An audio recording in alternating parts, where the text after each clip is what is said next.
Yeah.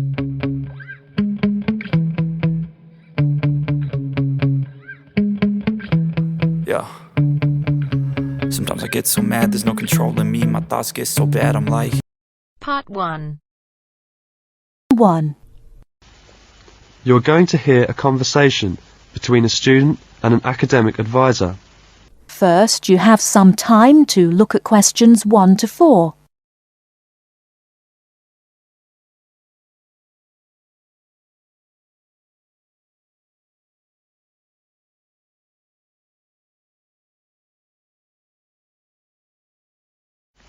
Hello there, you must be Jane. Please come in. My name is Mrs. Dunstan. Hello, Mrs. Dunstan. Pleased to meet you. All right now, let's see. Now, you're interested in attending university in Canada, is that right? Yes, and I have a lot of questions to ask you. Okay, but before I begin to answer your questions, I need to ask you a few questions first. Now, your major is... Engineering. Mechanical engineering. Right, and where did you graduate? I graduated from the Beijing Institute of Machinery in July 1998. I completed my bachelor's degree. Okay, now, I'm assuming you'll want to continue studying in that field, am I right? Actually, I'd prefer to do an MBA if possible. But if I have no other choice, then I'll continue in mechanical engineering. Okay, now, are you familiar with the requirements for an MBA degree? Yes. Before you hear the rest of the conversation, you have some time to look at questions 5 to 10.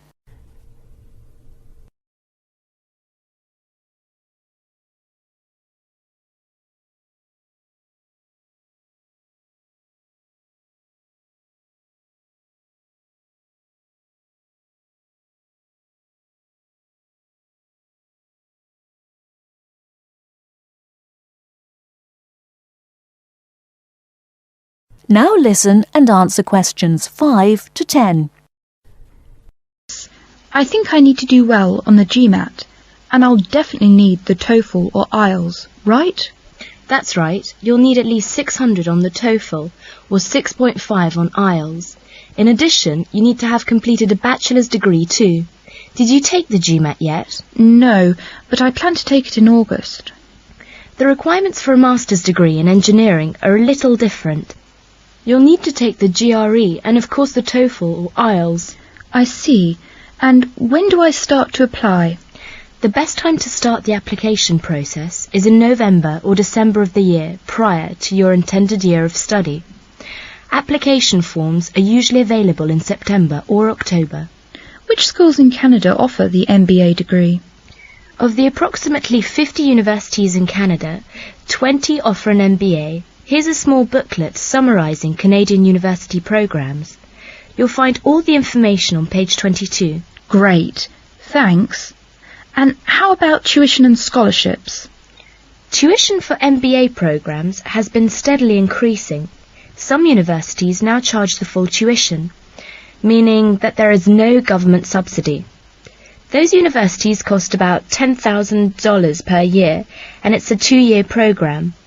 Other universities are still government subsidised, so the tuition is only about $4,500 per year. In terms of scholarships, usually the top 5 students entering the MBA programme are given a generous scholarship. All other students have to pay the full fees. International students have to pay the full tuition, that's $10,000 per year. Oh, is it very difficult to get into an MBA programme? Yes, in fact, the competition is very strong. MBA graduates have a pretty easy time finding a job, so many students are eager to do the programme thinking it will guarantee them success in their careers. Well, it sure does sound like an excellent way to start a promising future. What is the school year like? Classes begin in September each year and finish before Christmas. They resume after New Year and finish at the end of April. And after April? Why, that's your summer holiday.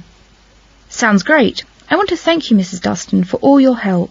I really do appreciate it. You're very welcome. And if you have any other questions, please feel free to contact me. You know my number, right? I sure do. Thanks very much. Goodbye.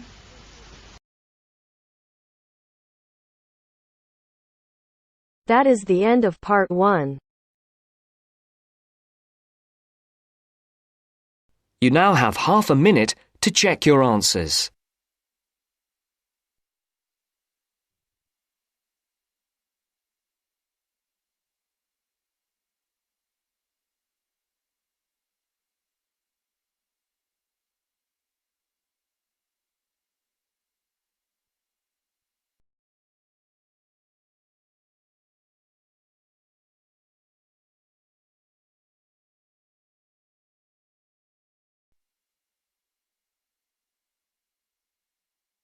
Now turns to part 2. Part 2. First, you have some time to look at questions 11 to 17.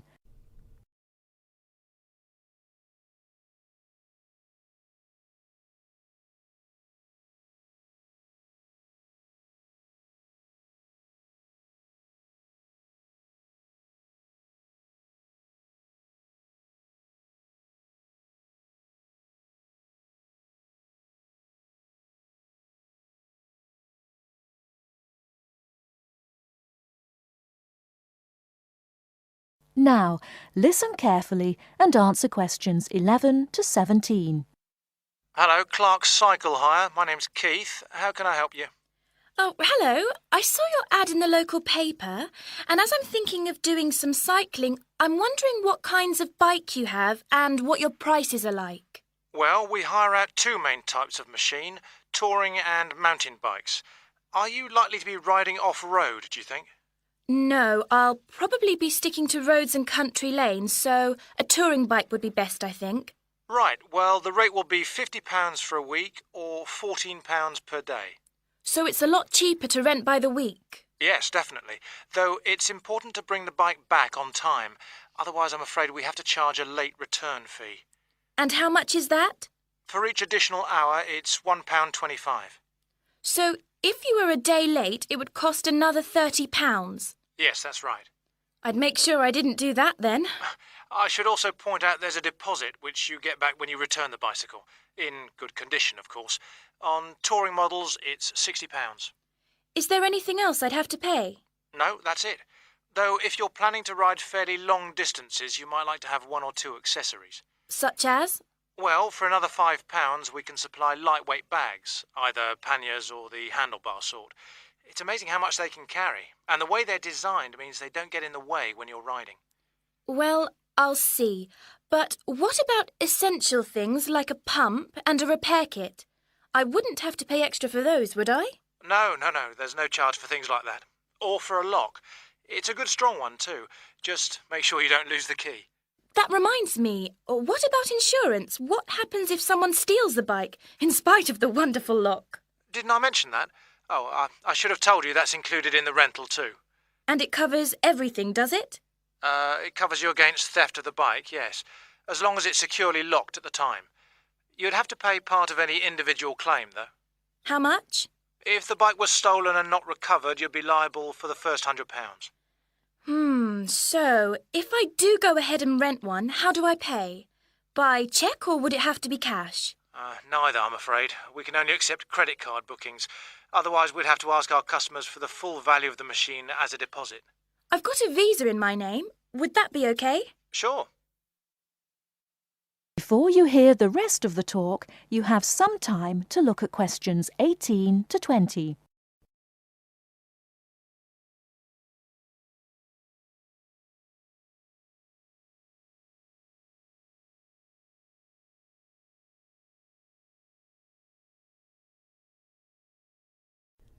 Now listen and answer questions 18 to 20. So if I want to have a look at the bikes, how do I find you? I live near the university, by the way. Right. First you take Woods Road as far as the main police station. I know it. It's right next to the park. Yes, that's it. And after the police station, there's a turning to the right called Oak Street. At the big supermarket? No, it's before then. It's actually between the police station and a garage on the other side. OK. So, you go down Oak Street until you reach the health centre on the right. If you get to a pub called the Maple Leaf, you've gone too far, all right? Yes, I've got that. Now, Opposite the health centre there's a pharmacy, and we're just behind that. OK, fine. I'll try to call over sometime tomorrow. Great. See you then. Bye. That is the end of part 2.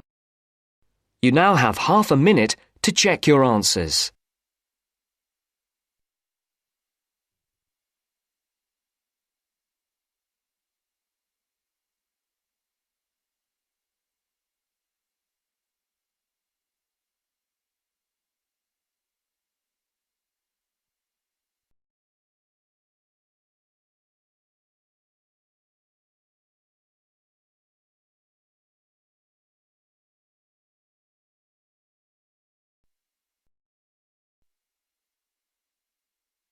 Now turns to part 3. Part 3. You'll hear an interview on job application. First, you have some time to look at questions 21 to 25.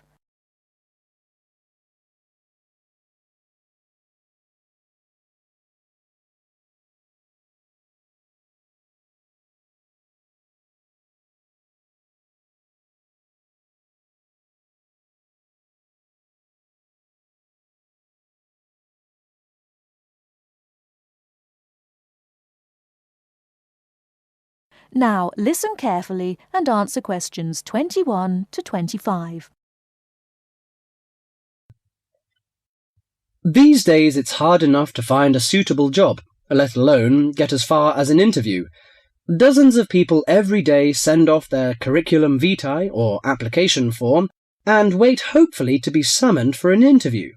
Now this, apparently, is where a lot of people fall down because of their inadequacy at completing their application forms, according to Judith Davidson, author of Getting a Job, a popular book which has recently come onto the market. Our reporter Christopher Shields decided to look into this apparent inability of the British to sell themselves, and he spoke to Judith Davidson about it. Judith Davidson lectures at a management training college for young men and women, most of whom have just graduated from university and gone there to take a crash course in management techniques. One of the hardest things is not passing the exams, not passing the course examinations successfully, but actually finding employment afterwards. So Judith now concentrates on helping trainees to set about doing just this. And she tries to work out the reasons why chances of getting a job are pretty small. Very often, a job application or a curriculum vitae will contain basic grammatical or careless spelling mistakes, even from university graduates. Then those that do get as far as an interview become inarticulate or clumsy when they try to talk about themselves. It doesn't matter how highly qualified or brilliant you may be, if you come across as tongue-tied and gauche, your chances are quite slim. What are other problems of the application forms? Some letters are dirty and untidily written, with finger marks all over them and ink blots or even coffee stains. Others arrive on lined or flowered or sometimes scented paper, none of which is likely to make a good impression on the average business-like boss. Many people are unable to make that initial impact with an employer. In fact, it needs techniques to send an application which will stand out from the rest and persuade the employer you're the right one for the job. This prompted an enterprising young man called Mark Ashworth, a recruitment consultant himself, to start writing job applications for other people for a fee.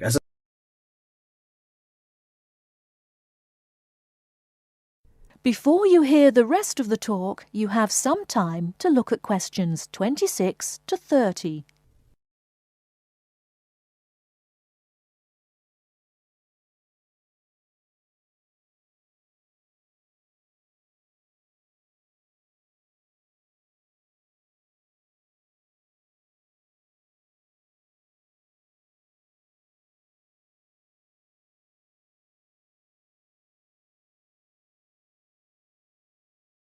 Now listen and answer questions 26 to 30.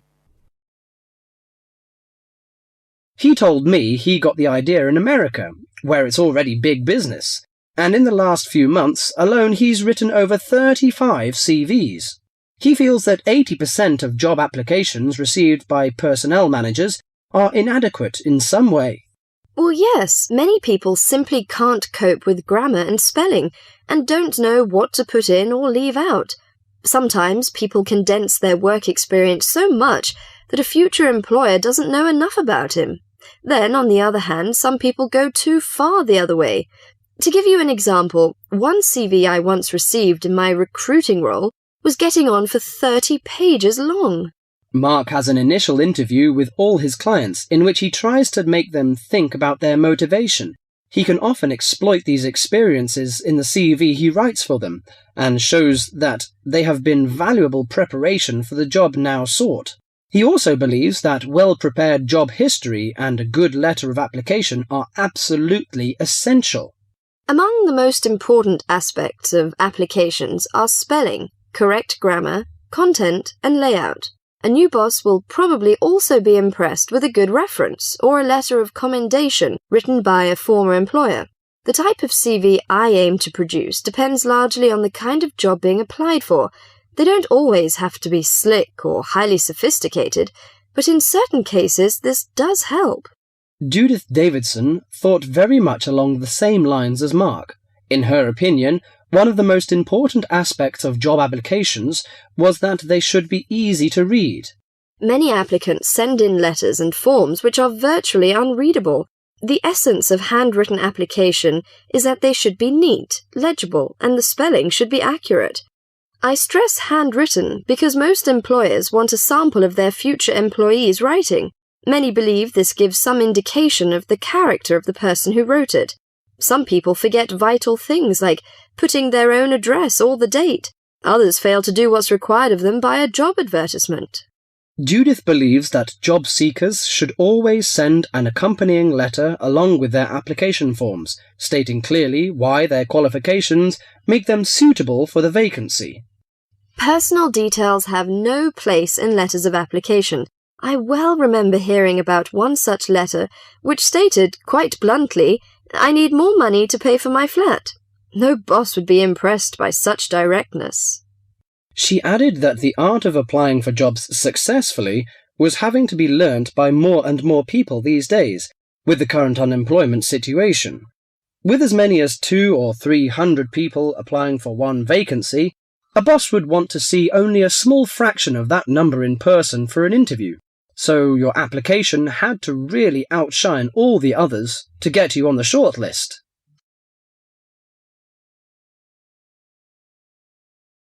That is the end of part 3.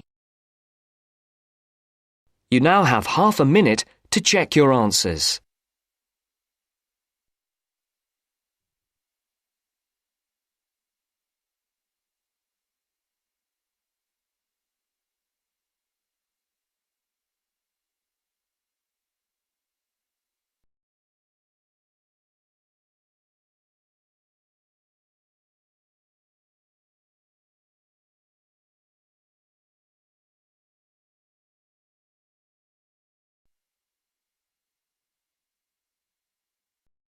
Now turns to part 4.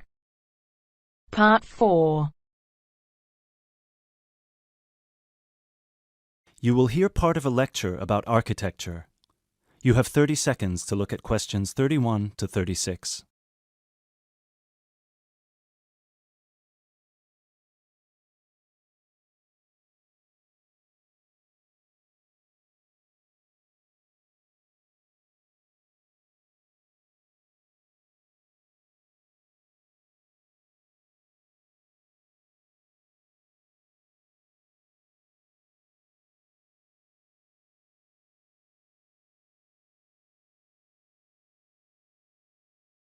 During today's seminar, we will be looking at English Gothic architecture and its origins with a specific case study of Wells Cathedral in England. The Gothic style was initially brought over to England from France. This was at a period of time in which England was ruled from France by the Normans, starting with William the Conqueror, who first defeated the English army at the Battle of Hastings on October 14th, 1066. After 1072, when some smaller rebellions in northern England had been defeated, the Normans gained complete control of the English monarchy, which they controlled until 1154. The peace that ensued in England had a large impact on many aspects of daily life. Thousands of French words entered the English language for the first time, such as beef, fruit, city, and hour. French ideas and styles, like Gothic, also began to flow across the Channel to England too, examples of which can still be seen in the architecture of many listed buildings. A listed building is one that is protected from alteration or demolition because of its historical or stylistic importance. One such building is Wells Cathedral.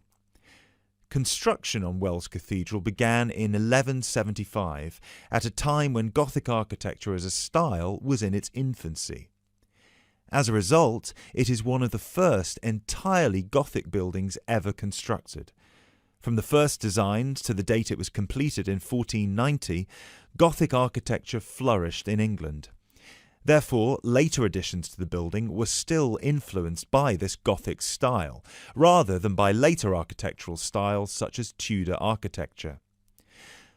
Older cathedrals in England would have initially been influenced by Romanesque architecture, alternatively known as Norman architecture in England. As the former name suggests, Romanesque was a building style based on the skills passed on to various areas of Europe by the Romans. When the Western Roman Empire collapsed in the 5th century, these methods were retained by Rome's former colonies and developed further. One such Roman gift to the Romanesque architects was the round arch, also known as the true arch. The Romans perfected this style by using wedge-shaped stones called voussoirs, which created pressure that held the structure together at the top. Cathedrals in England, such as the ones in Ely and Canterbury, were started before the arrival of Gothic architecture. Even though parts of those two cathedrals, which were constructed later, are in the Gothic style, other sections predating the arrival of Gothic architecture are Romanesque. The result is known as eclectic, because the building is constructed using more than one style. All of these cathedrals belong to a group known as the medieval cathedrals of England. There are 26 different buildings that belong to this group in total, all of which were constructed or added to during a 500-year period from 1040 to 1540.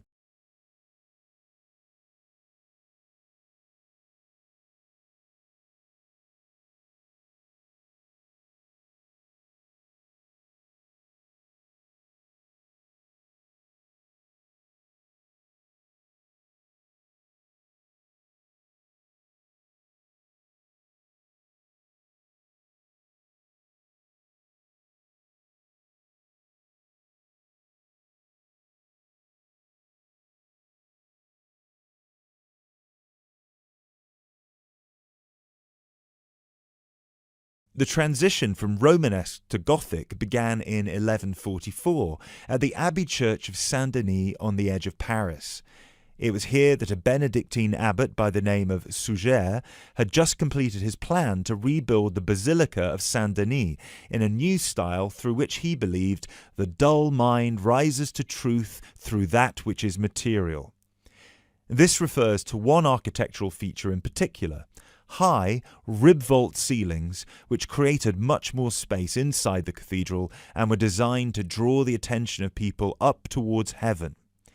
This design feature also allowed whole walls of the cathedral to be transformed by colourful stained glass. Work started on Wells Cathedral soon afterwards, greatly inspired by Abbot Suger's work. Planned in the crucifix style with the head pointing east and foot pointing west, the cathedral is 126 metres long and the nave is 20 metres high. This is quite low compared to some of the bigger cathedrals elsewhere. Use of tracery, lancet windows and mullions are all characteristic of English Gothic architecture. Whilst examples of all three of these architectural elements can be found at Wells, the lancet windows have no tracery at all, which was more common in early English Gothic architecture before advances were made in the use of mullions and tracery with glass. Lancet windows are tall, thin windows with a pointed arch at the top, and are so named because they resemble the weapon often carried by a soldier called a lance. Examples of these lancet windows can be seen on the west front of the cathedral, which is the most celebrated for its life-size sculptures and delicate floral carvings. Inside the pinnacle-topped gable is a sculpture of Christ the Judge. Immediately below him, sculptures of the 12 apostles peer out over the small city of Wells. Below the apostles are 9 archangels, which are half-size sculptures. At one time, all of these, along with the decorative carvings, would have been painted and gilded. However, today, all the paint has worn away and the sculptures are the colour of the oolite sedimentary stone used to construct the cathedral. It is remarkable to think that more than 800 years ago, such magnificent buildings were created without the use of large cranes and modern technology. It would have taken much longer, but it is possible to see the high level of craftsmanship and attention to detail that is less common in the modern day.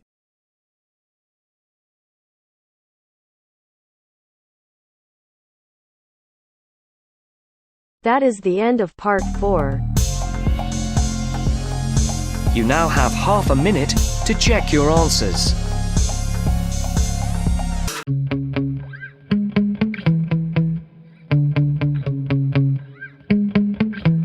Yeah. Sometimes I get so mad, there's no controlling me. My thoughts get so bad, I'm like, I might grab a bat, I don't know. My wrath, my blood boils over like, oh God, here goes. I lost all feeling from my head to my toes. You said some shit that I can't let go, so just stay tuned for the rest of the show. So have you ever felt betrayed? Switches how you see. Hello everyone, welcome to Team Ielts Stream. I'm RP. You are watching the Ielts Listening Test channel. I'm super excited to announce that on your demand we have started a series of writing task 1 and writing task 2.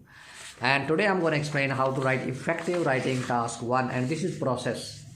This is very important, and sometimes the main difference between writing process and other other bar graph, line graph or other task 1 is that we have to write each and every detail in process. We don't have to miss a single stage.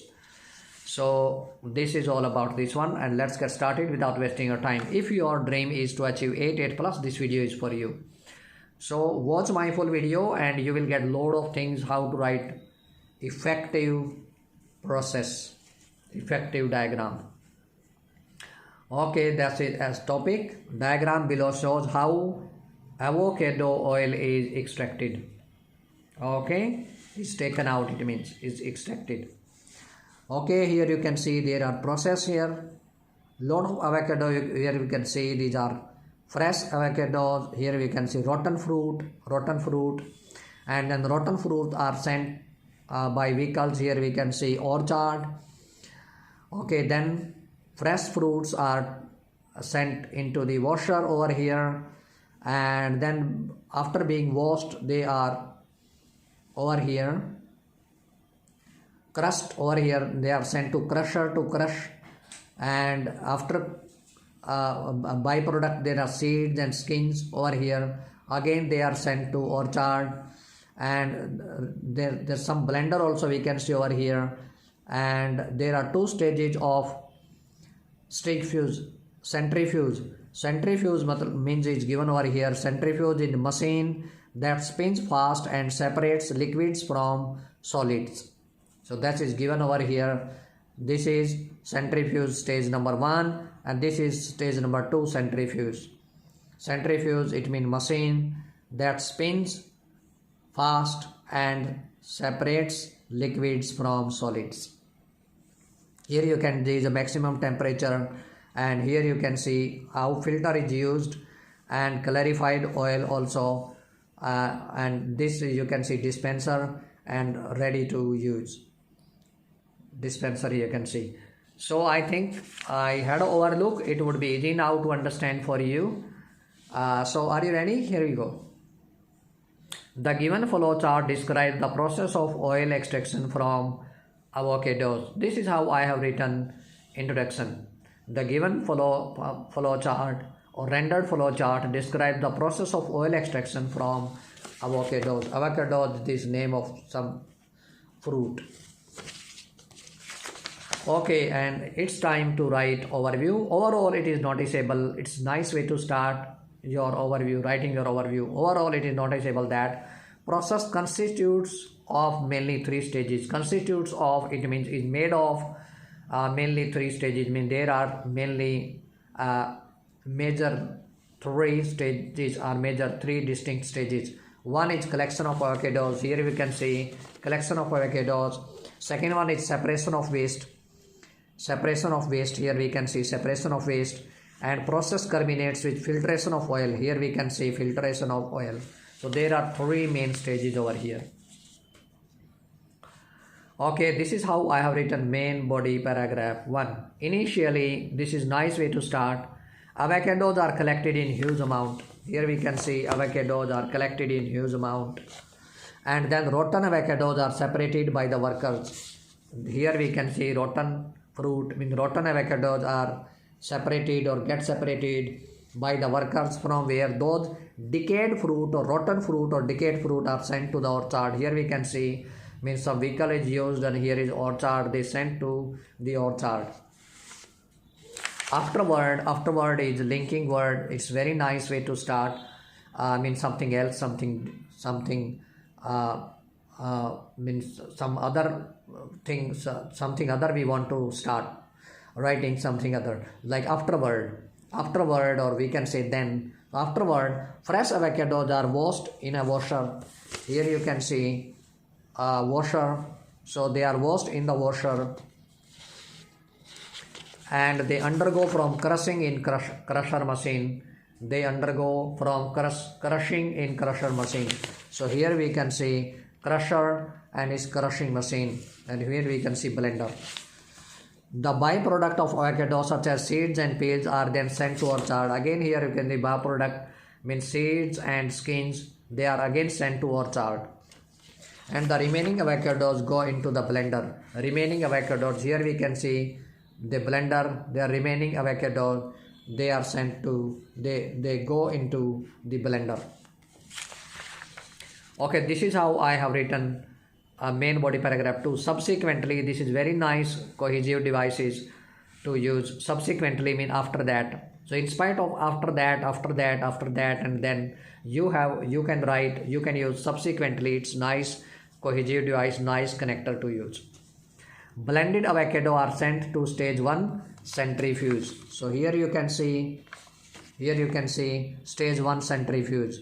So blended avocados, there are blended avocados, blended avocados are sent to stage 1 centrifuge where the solid material and liquid get separated at temperature of 45 to 50 degrees Celsius. Here you can see temperature of 45 to 50 degrees Celsius. Consequently, solid waste is produced which is then transported to orchard. Solid, here you can see it, solid waste, and again solid waste is sent to orchard again.